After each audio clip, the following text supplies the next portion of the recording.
Padagos ang pinagigibong monitoring ka Municipal Health Office daraga sa kada eskwelahan asin barangay sa Banwaan. Ini matapos taman ang sarong estudyante sa Bagtang Elementary School nin HFMD o Hand, Foot and Mouth Disease.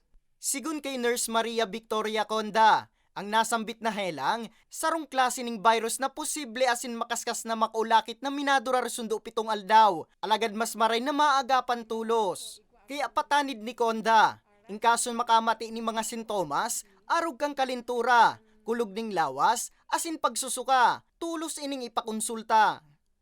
May healing mo, very specific, ang rashes niya, nasa mouth lang, tapos sa palms kang kamot, tapos soles of the foot.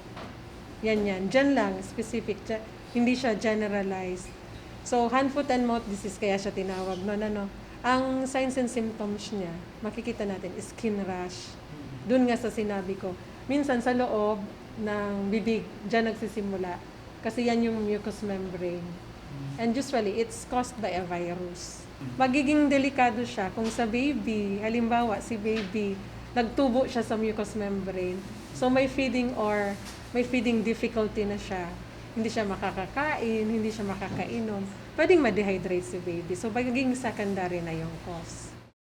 Sa datos kang opisina, total na 33 na ang tinamang kang HFMD sa saindang Banwaan. 12 digdi ang gikan sa Barangay Bagtang, 12 man sa Barangay Villahermosa, asin siyam naman sa Barangay Talahib. Edad sarong taon, sundo 12 anyos ang naitalang tinamang kang helang. Igwa po kita duman na 12 cases po. Gabas man po sila treated, gabas man sila. Kasi right after po, so syempre, igwa po sindang mga, pag na-report na po si teacher po, nag-ano din si taga-boss, parang initiative na may napigpapalaog ang mga estudyante para di na din po makaspread sa iba. Pig-ing kami narmang kang opisina ang publiko, naugaliw ng gadang tamang pagugas ng kamot, asin ibitaran ang pagkapot ng maating bagay. Number 1 pa din si hand washing. Hand washing technique manggiraray, di ba? Kung, syempre, it's best to wash your hands with soap and water. Tapos, in the absence of soap and water, di alcohol. Tapos, mga sa hand sanitizers, mga pigtataranta. Pwede ito. Sa presente, nakarecover naman da ang gabus na tinamang kang nasambit na helang.